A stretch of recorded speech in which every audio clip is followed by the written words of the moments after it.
What's up, gang? Attendance tonight was 17,587. It was a full sellout. The gate was $2 million.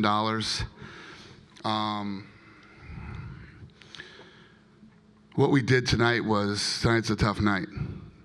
We did 2 fights in the night, and I don't think I have to say what they are. Obviously, Cowboy and Yancey, and that one's wrong.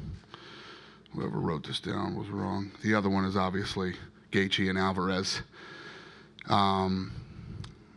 So they all won $50,000. Congrats to them. Anybody have a question?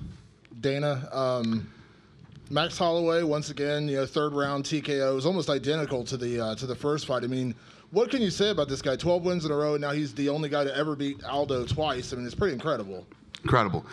The way he fought tonight, the way he walked him down, tried to break him mentally and physically was incredible. I mean, he looked like a stud tonight and was willing to put himself in harm's way. He got hit with some big shots that he didn't need to get hit with either, just to prove that he could walk through them. It was badass.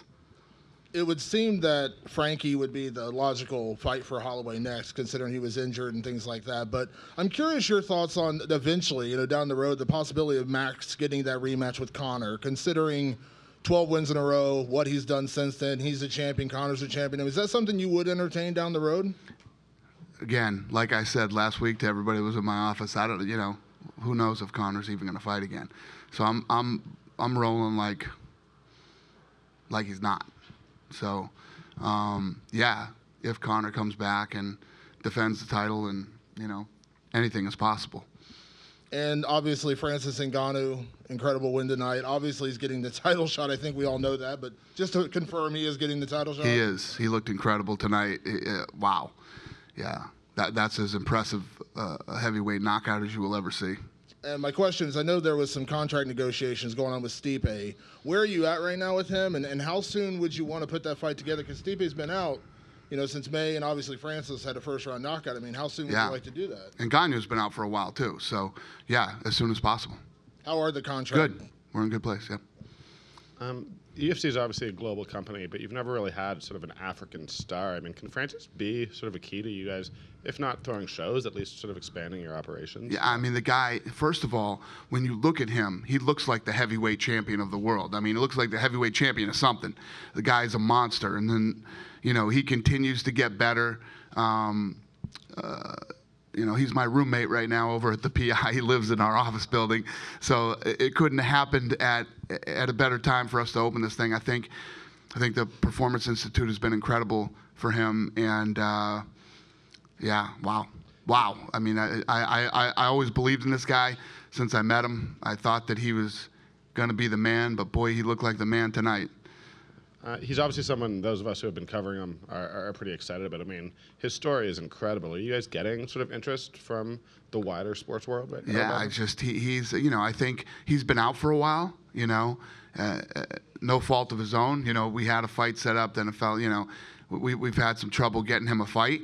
But once we keep this guy active and you see him doing that to all the big stars that yeah, I think this guy's going to be a rock star globally.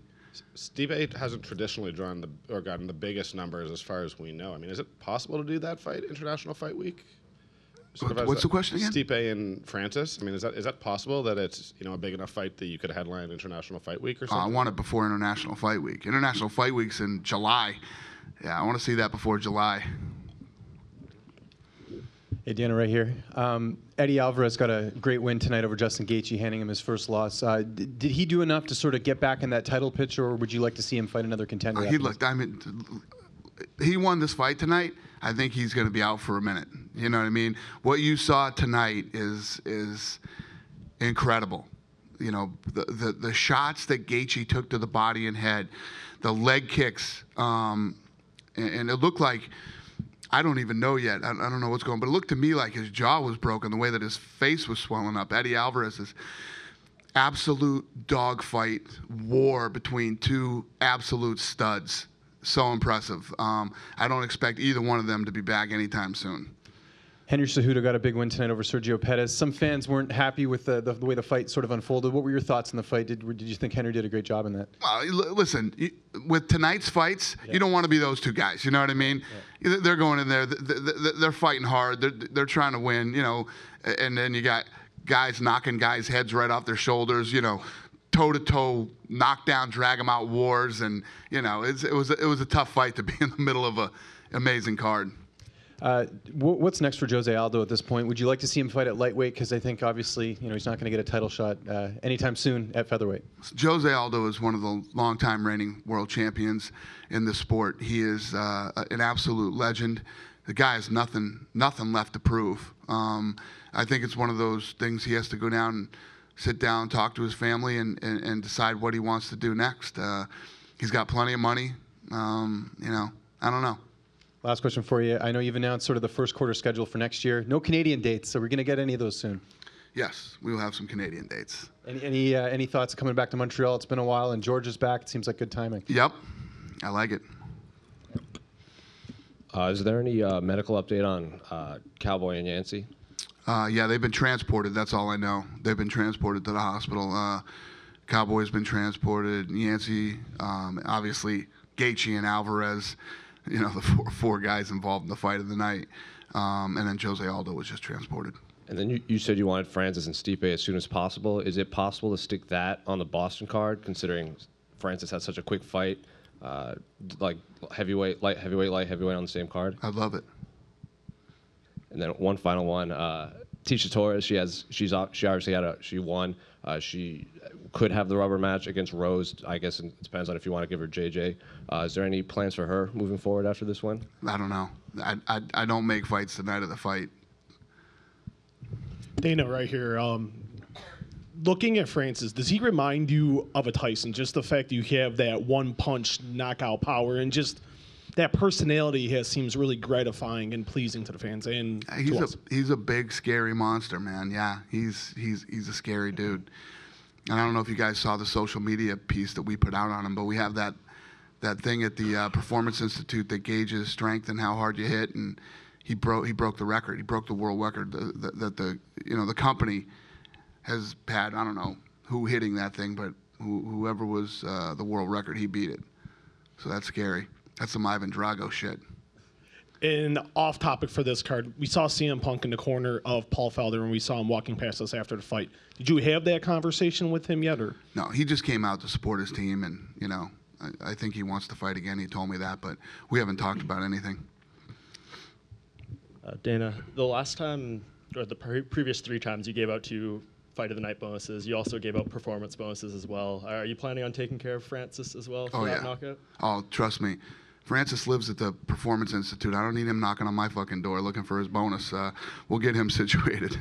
And then on the prelims, we saw kind of an early stoppage by Herb Dean. I think a lot of people were questioning. What did you think of that fight? And just Oh, yeah. So that fight has already been rebooked. Do you know when? Yeah, for the end of the year card. Okay, yeah. Awesome. That's official? Official. Okay, perfect. And I know you said yesterday, I know you don't want to do matchmaking the night of the fights, but since it's been 1 day since the card yesterday, any idea what you're looking to do with Nico Montano now that she's won that title? No. And then you dropped Flew here, got here at 6 in the morning, slept a couple hours, and we haven't figured that out yet. Yeah, and you mentioned the uncertainty around George with his illness, and then you said you're operating like Connor's not going to come back. What do you do with those weight classes right now, lightweight and middleweight? Of course, they both have interim champions. So how do you move forward with the uncertainty around both those 2 champions right now? Yeah, we'll figure it out. It happens. Be good, buddy.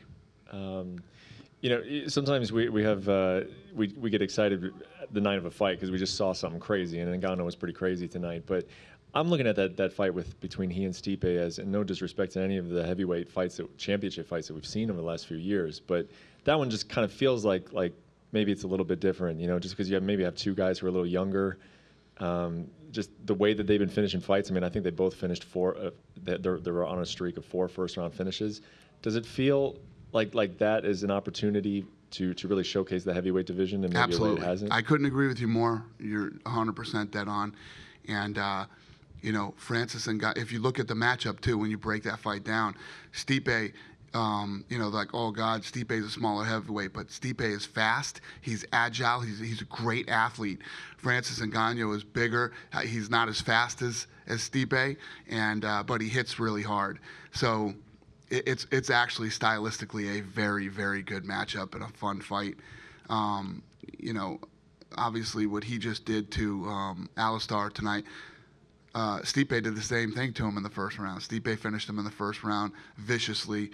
The answer is yes, and I agree with you 100%. Yeah, I mean, does it potentially give you something that you maybe haven't had since maybe even Brock left the division, or is that going too far, do you think? Say that again? Does it give you maybe something like from a promotional or marketable standpoint that you maybe haven't even had since Brock was not champion, or is that going too far, do you think? No, yeah, I agree. No, Francis Ngannou is special, man. He really is. And Stipe has proven himself to be an absolute stud. Doesn't matter how big the guys are. And he has cardio for days. He's very fast, and he has incredible knockout power. And then we obviously saw a flyweight fight that was pretty important. Have you talked to Demetrious about his interest in defending a title against TJ, or is it going to be a flyweight contender? Like no, that fight's going to Henry happen. Cejudo? Yeah, that fight will happen. 100%. That's the next one for him? Yeah, that fight's going to happen. Thank you.